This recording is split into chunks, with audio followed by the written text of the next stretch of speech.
All right, well, good morning, everyone, and thank you for joining us. If you are just filtering in, I do have the mics muted, and that is just to ensure the quality of the recording. We will open up the mics for question and answer at the end. And during the session, if you have any questions you'd like addressed, you can just type them into the chat box for us, and we'll be sure that those get addressed. So today we are in session 2 for National Distance Learning Week, and we're glad that you've joined us. My name is Erin Maney, and I manage our communications and community engagement area for SUNY Online, and it is my pleasure to welcome you today and to introduce our speaker. Danielle Plass is a program administrator and instructional designer for online education at Westchester Community College.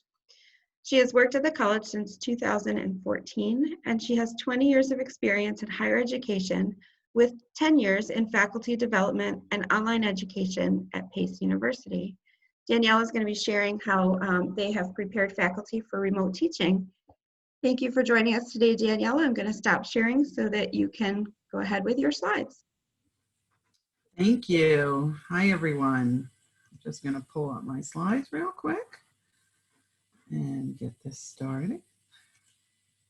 I only have a few slides because I do want to do more of a hands-on sort of thing here where I show you what we created. But just as an introduction, what I'm doing is I'm sharing our remote teaching certification course that we offered over this past summer.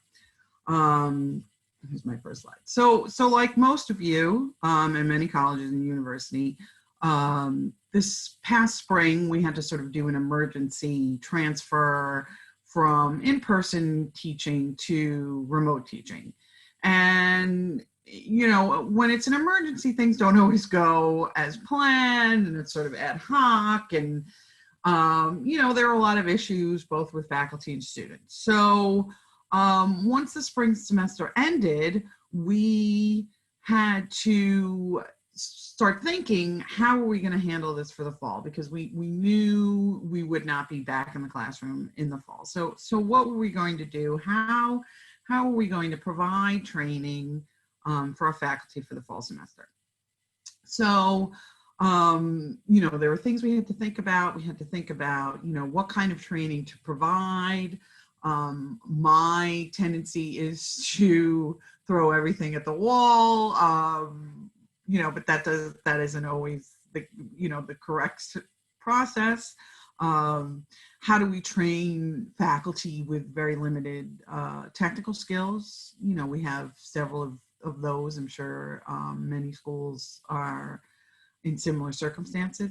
And then, you know, really the biggest challenge is, you know, having very limited staff. I'm the only instructional designer. I did have some help. We do have some other staff members in our department, but as I said, I'm the only instructional designer. So how are we going to do this before the fall semester over the summer? So what we thought about many things. I worked closely with the Dean of Online Education. He's actually on this session as well. And we thought about a lot of things, and we thought about just offering constant training sessions, you know, sort of every week, constant sessions. But we realized that really wasn't very practical, particularly because it was the summer and, you know, we'd all been working hard and we all wanted to take some time off. So what we decided was we were going to create a self-paced course in Blackboard, which is, by the way, I'm sorry I didn't mention, is what we use here at WCC. And we made it self-paced so that faculty could enter the course and do the work on their own as long as they completed the coursework by August 1st. And August 1st was not an arbitrary number. Basically, in August, the schedule for the fall was going to be finalized. So that's why we chose August 1st, so that it would give everyone enough time to go through the course and be ready to be on the schedule for the fall semester. Okay, and so the course is, it's still up and running, I say was, but it is, comprised of 8 units. So we chose 8 important topics, what we felt were important topics, and they had both video and printable tutorials. And then each unit had a quiz. And we used the adaptive release rules to ensure that each section was completed. So everyone had to pass the quiz to move on to the next section. So they weren't able to skip sections or move ahead and go forward. It was set in a specific way, in a specific order, okay? And then we provided a certificate of completion when the participants had passed the course. Now, most importantly, and I can't stress this enough, most importantly, our provost and our dean, the Dean of Education, and our faculty union leadership actually all work together very closely to make sure that all faculty were certified for the fall semester. Now, that was really key to having this done.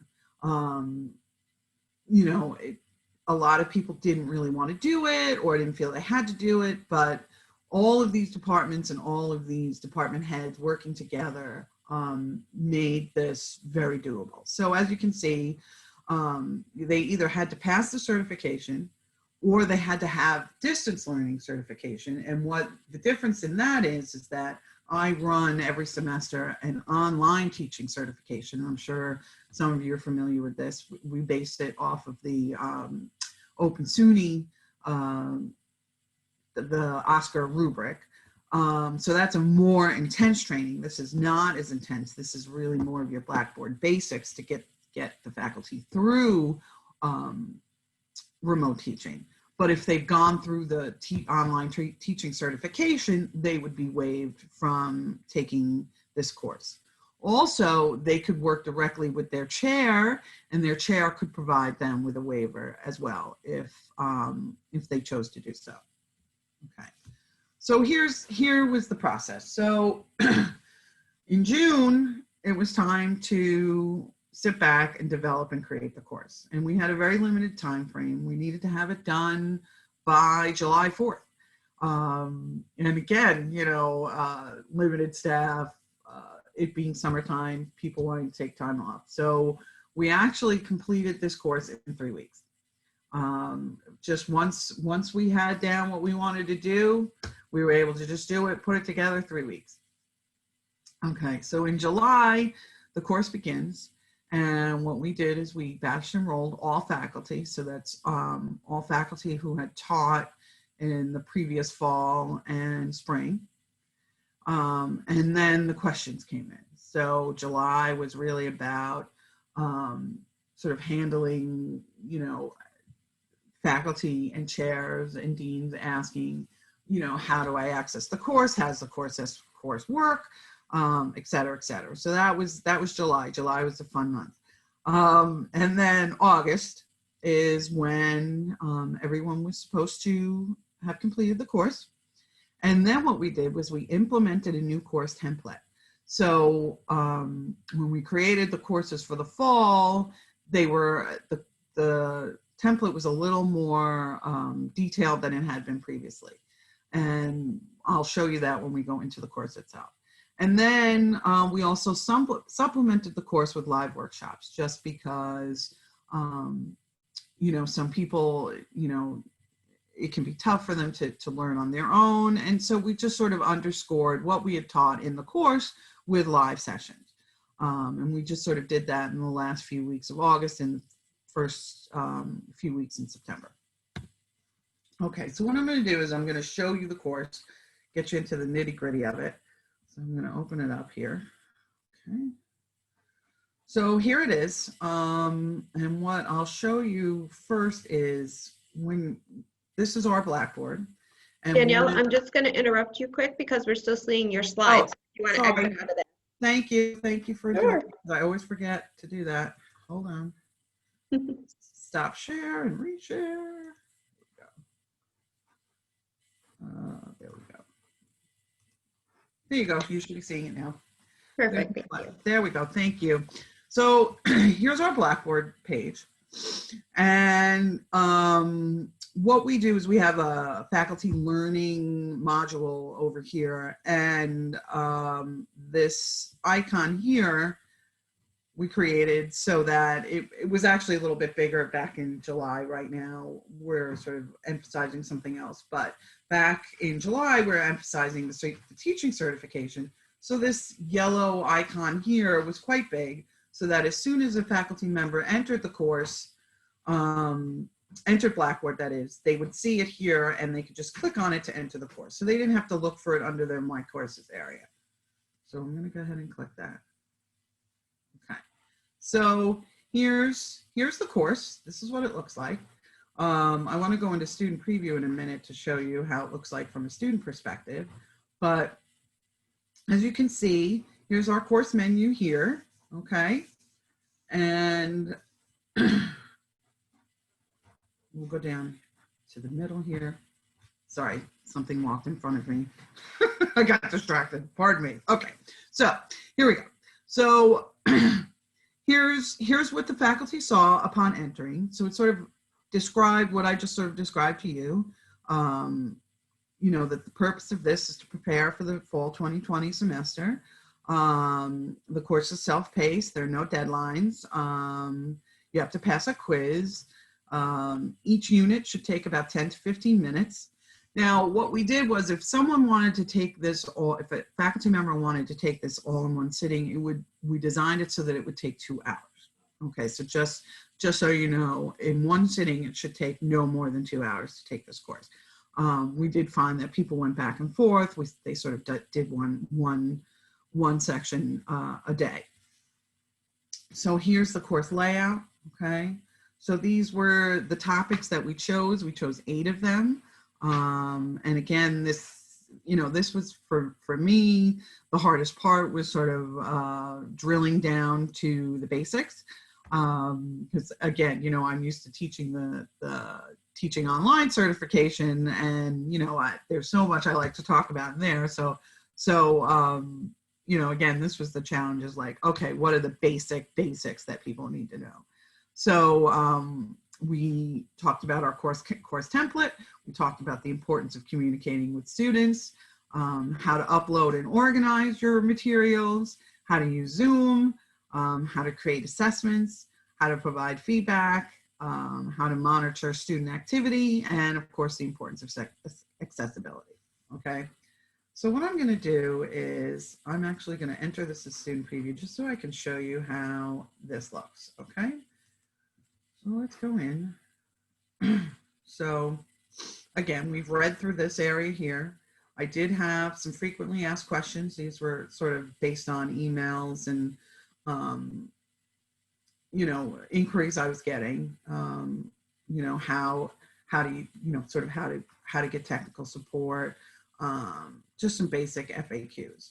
All right, so we'll go into Unit 1 using the course template. So each section has a little introduction on what we were going to discuss in this unit. Okay, so this unit is understanding the course template. So we have a picture of our course template. And just so you know, we didn't have a lot in our course template to begin. We really only had announcements, course content, and student help. We added the discussion board. We added email your professor, and we added student grades. The reason we did this was we found that these were the most frequently requested items for the spring semester. Everything we did to create this course was based on, the massive amount of feedback and challenges that we experienced from the spring. So, for example, the email your professor, that was a big deal. A lot of students had no idea how to get in touch with their instructors. So that was something we had added here. So just so you know, that's why our template was changed. Okay, so the first thing to do is understanding the Blackboard environment. Again, we're drilling down to the basics. Someone who's very unfamiliar with Blackboard, how to get them ready for the Blackboard experience. So as you can see, we have screenshots here, important terms and icons. And then more importantly, if we go down to the bottom, is we have a video. And this video is created in-house, and it just goes over step by step, very slowly, exactly, for example, this is how to edit a content folder, exactly how to perform these steps.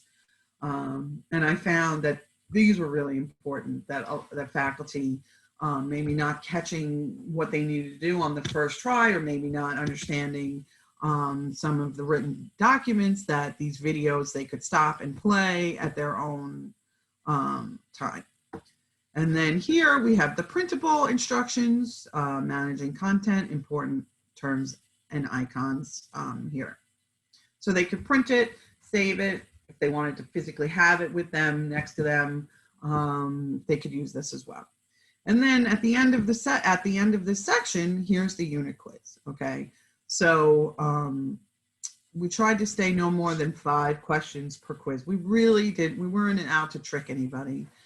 We just did want people to sort of understand the basics of having seen the features of Blackboard. They didn't need to become content experts.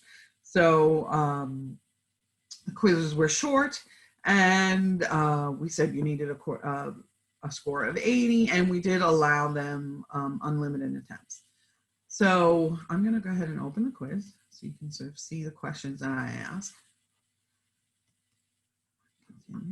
Okay, so, you know, real simple stuff. In order to edit, copy, move, or delete a content item, instructors must.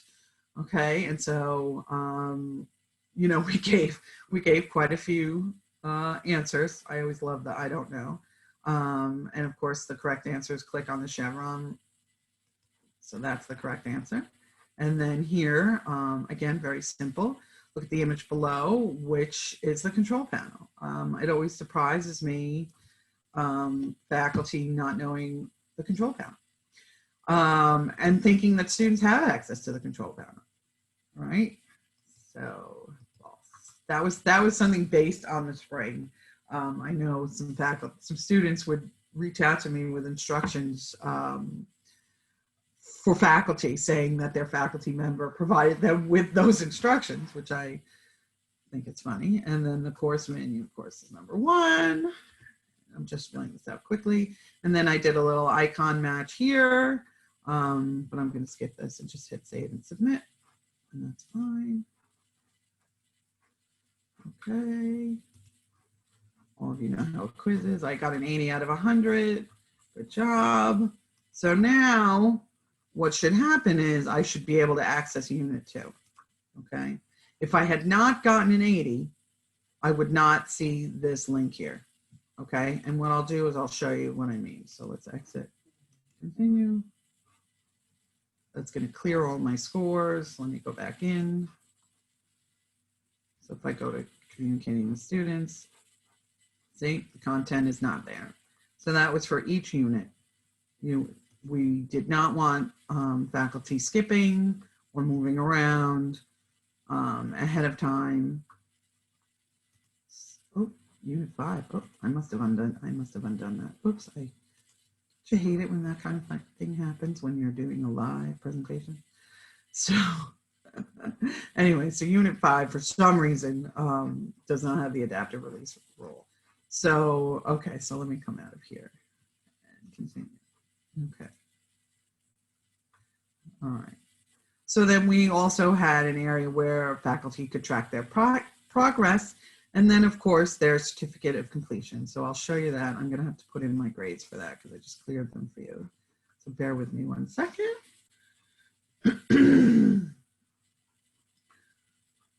Oh, there's a lot of names in there. Maybe I should stop sharing for a second. Hold on. Bear with me, guys.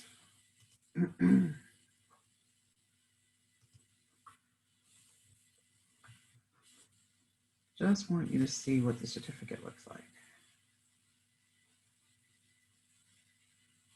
And of course, my name's on there. 1 second. I hate that you're looking at a blank screen. feel like I should do a tap dance. I don't sing, so I can't help you out here. I know. I'm sorry. It's just we have our faculty names in here, and I don't want anybody. You know, I really should. Oh yeah, I understand. Yeah. So I didn't think of that when I cleared the grades. That I wanted to do that. So I'm just looking to get my preview name, put the grades in so that you can see the certificate. Yeah, I did this sort of out of order, so forgive me. Okay. One more second. It drives me crazy when I can't do things quickly when I want to. There I am. Okay, let me add all my grades. We're almost there, guys. We're almost there. I don't have anything to sing either.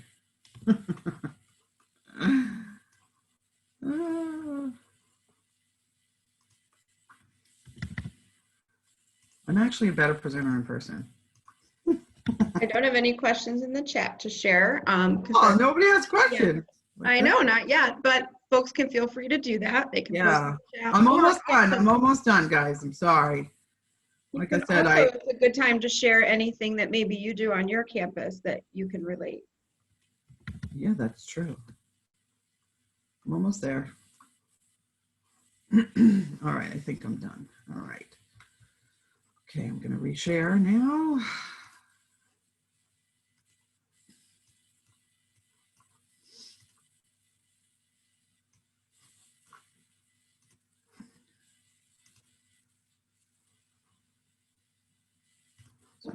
Sorry. Now my dog's going to start barking. Share. Here we go. All right. Sorry, guys. Sorry for that little hiccup. Okay. So now here's my certificate of completion.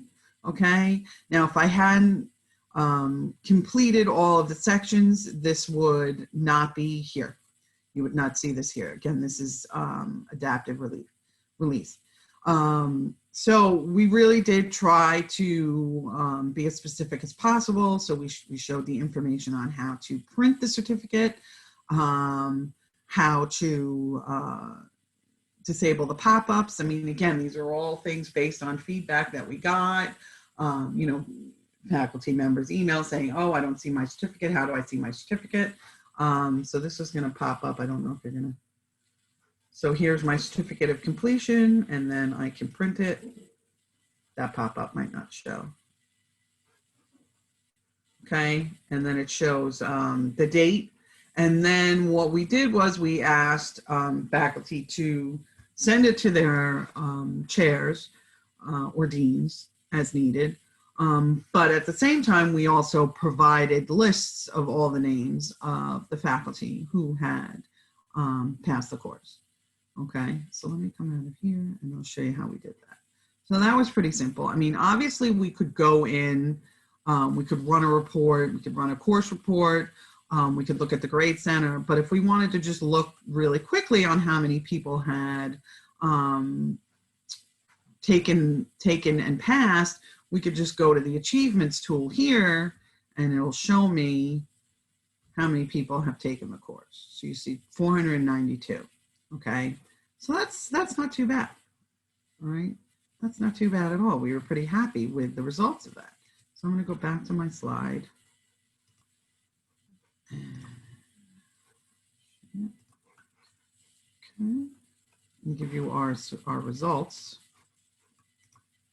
Okay, so the official number is 446. I know that said that number was a little higher, but I think that was people who had taken the course after the deadline.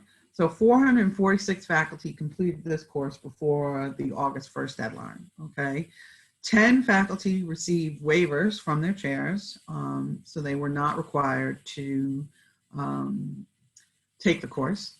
And then 145 faculty had already taken the distance learning certification with me, and therefore they were waived from taking the course. Also, I do want to mention anybody who successfully went through the remote teaching course and wanted to become certified to teach online, this remote teaching course made up 1/3 of the online teaching course. Our online teaching course has 3 sections. This is just a little aside. Our online teaching certification course has 3 sections. The first one is an introduction to Blackboard. So this remote teaching would waive that requirement. The other 2 requirements are, again, we have an online course, but it's not self-paced. We all go through it as a cohort. And then we require that faculty build a mock online course using a sandbox. So those are our 3 sections of our fully online teaching certification. Okay, so the feedback from faculty was overwhelmingly positive. They found it easy to use. They felt very supported by us, and they felt very prepared. A lot more prepared than they were in the spring. The stress level of our faculty decreased tremendously. And again, we received so many thanks and appreciations from our faculty. It was actually quite unexpected, but we were really pleased. And then, extra important is that the student support goals decreased as well. In the spring, we were getting so many student issues and problems just because they were dealing with faculty who were struggling, and you can't blame them. I mean, it was sudden, and everybody was scrambling, but most of the time our office is dealing with faculty, and for the spring, the amount of students we were getting, it was just too much. And doing this has helped not only the faculty, but the students as well. So it's really been a very positive experience. And, we were really pleased and very happy. And it went off a lot better than we had expected. So, okay, so that's the end of my presentation. That's great feedback that you got. Do faculty have access to the course after it's been completed? Can they go back and Yes. read the material? Okay. Yes, they can. Great. I'm going to bring it back up again so you guys can look at it. And then another question, how long did it take you to pull the course together? Of course, understanding that it's been an iterative process. It was 3 weeks. Okay. We did it really quickly. We were under the gun, but sometimes the best work comes out of those kind of conditions. If I had like a lot of leisure time, it probably wouldn't have been, quite as good. But yeah, this was 3 weeks. I mean, granted, like many of you, if there are instructional designers out there or people who provide training, this is based on documents and things I had. And I just modified. So it's not like everything was written from scratch. So I don't want to, pat myself on the back too much, but organizing it, customizing it. Yeah, that was all 3 weeks. Right, absolutely. And, and then as you mentioned, you used the feedback from the faculty going through it to continue to improve and expand on the course. Yes. What it looked like on day 1 is not what it looked like on, in August. We definitely, we learned along with the faculty as well. Learning experience for all of us. And I know that you touched on some of the support that you had at the institution at the beginning, but Laura is asking, how are you able to make this course a requirement for faculty? Okay, so our provost, Vanessa Mars, she and the Dean of Online Education, Hector Graciano, who is here, so yay to him too, clap, clap. They worked with the faculty union leadership, and they were key.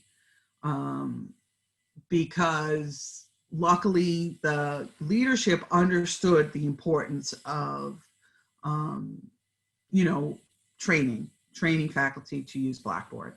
I think, it could have easily gone another way, but we had Our leadership is sort of understands Blackboard, understands the importance of Blackboard, and they also have technology skills, and they sort of got that that there just wasn't any way around not using Blackboard at all to teach for the fall.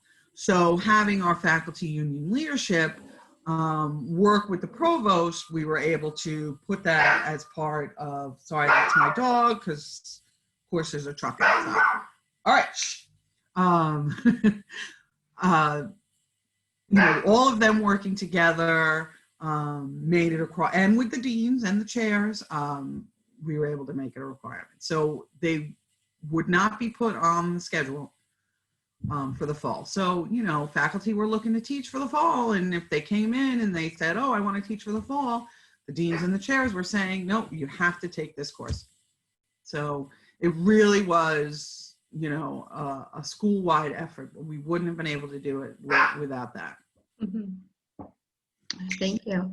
I also, you should all be able to unmute yourself if you'd like to use your microphone. That's up to you. If not, feel free to type in the chat. Are there any other questions? Yeah, my dean wrote in the chat, we created a memorandum of understanding for remote teaching that required our remote teaching course.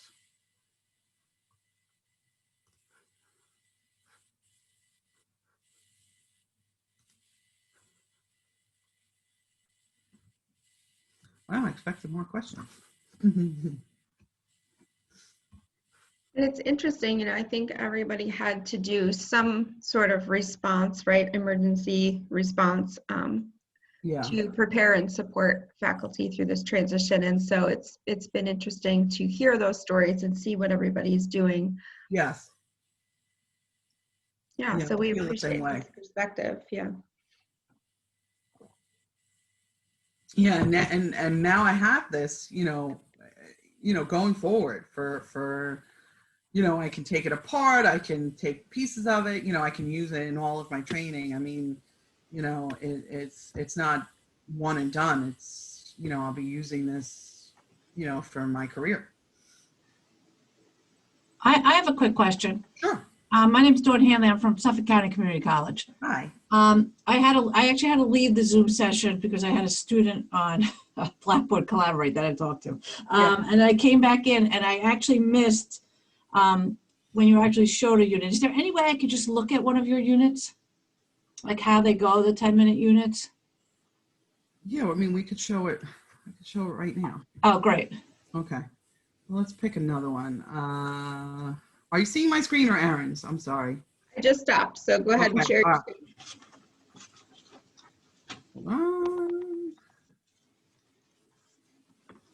Go back in. Okay, here. So you should be seeing my course. Okay, so let's do communicating with student. I'll show you unit 2. So as I was mentioning earlier, there are adaptive release rules in place.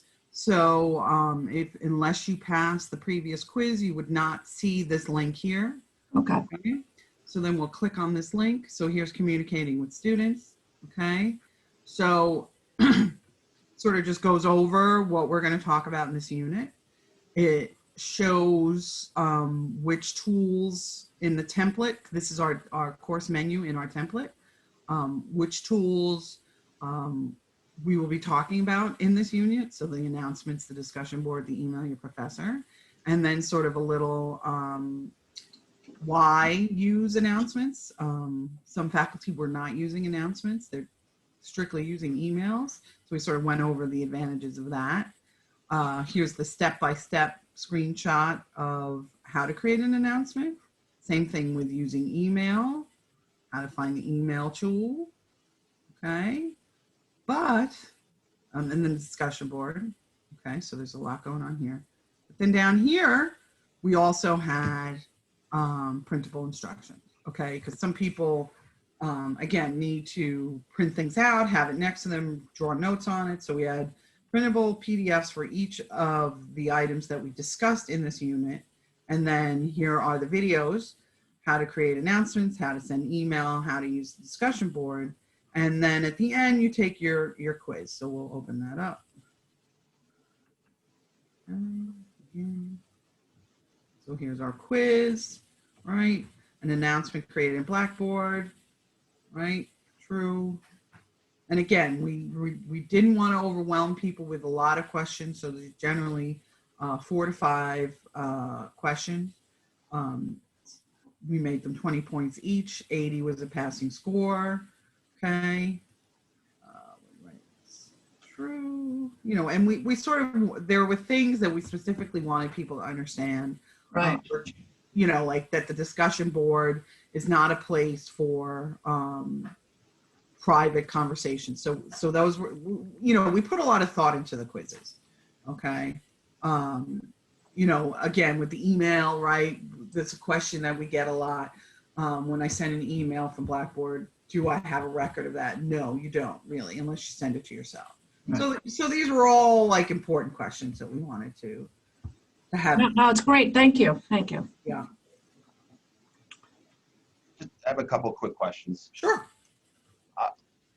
So just curious on the whole thing with the faculty association, and they were important, I'm sure they are or were in that process. Did you receive any pushback with that in regards to with the contract? I mean, that faculty have to complete this training if they want to teach online. Was there any pushback at all, or because you received the support from the faculty association that you, yeah. and did you have faculty say, and I hate to put you on the spot, but did you no, have it's okay. say, now I've been teaching here long enough, I've seen you already, I want that class, but refusing to do any type of training?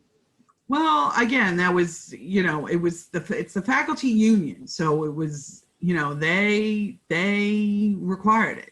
So, you know, that requirement wasn't coming from our office. It was coming from the faculty union. So again, that was key. That was absolutely key. You know, as a staff member, there's no way I would have been able to get force anybody to do it. There was pushback, but we didn't get the pushback directly. The pushback went to each of the department chairs.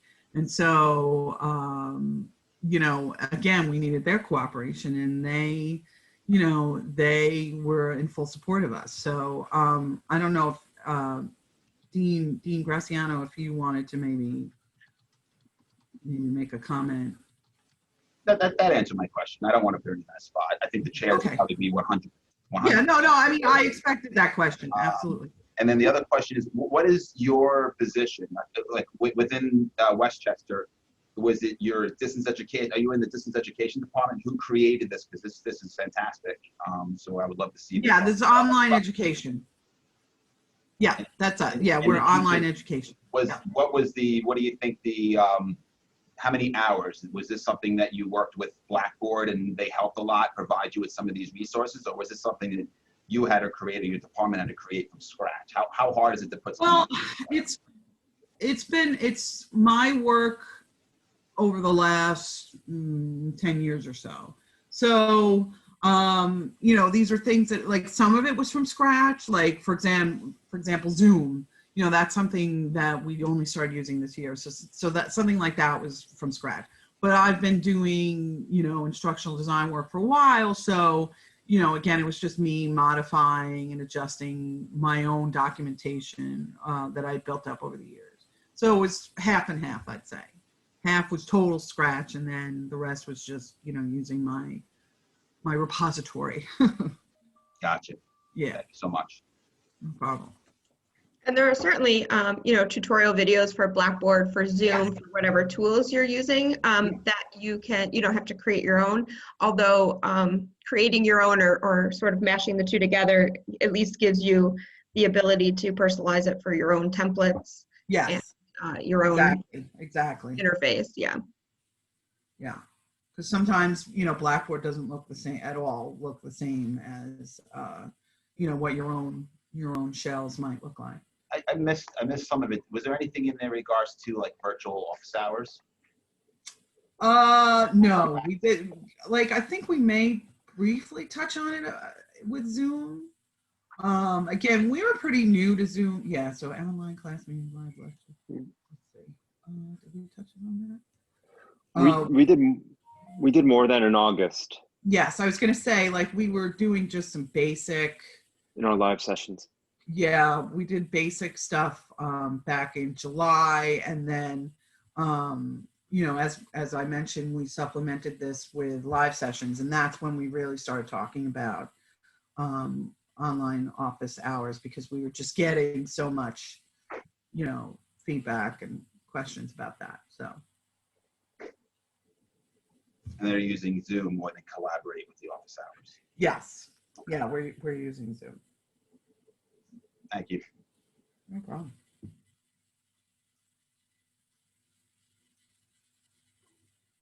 Are there other questions or comments?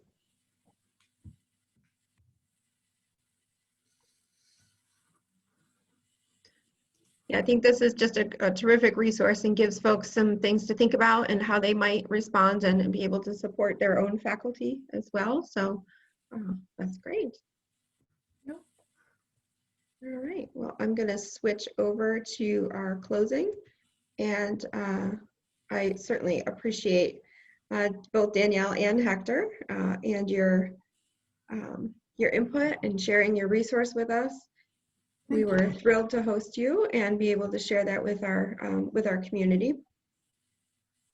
Thank you. We are hosting workshops all week, and you can view the schedule of those upcoming workshops at our bit.ly on the slide. We will also be sharing the recordings and slides at that URL from each presentation, so you can go back and revisit that. We do have a survey that we would like your feedback on, if you can take a couple minutes to do that. And just to mention that the United States Distance Learning Association is hosting a variety of global events for National Distance Learning Week that might interest you, all different hours of the day, if you're so inclined to take advantage of those. SUNY hosted webinars are also advertised on that site. So again, thank you to our speaker, and we appreciate that. And our next session for today will be at 1 o'clock. So we hope to see some of you back then to learn about social and emotional presence in online courses. Take care, everyone, and thank you for your time.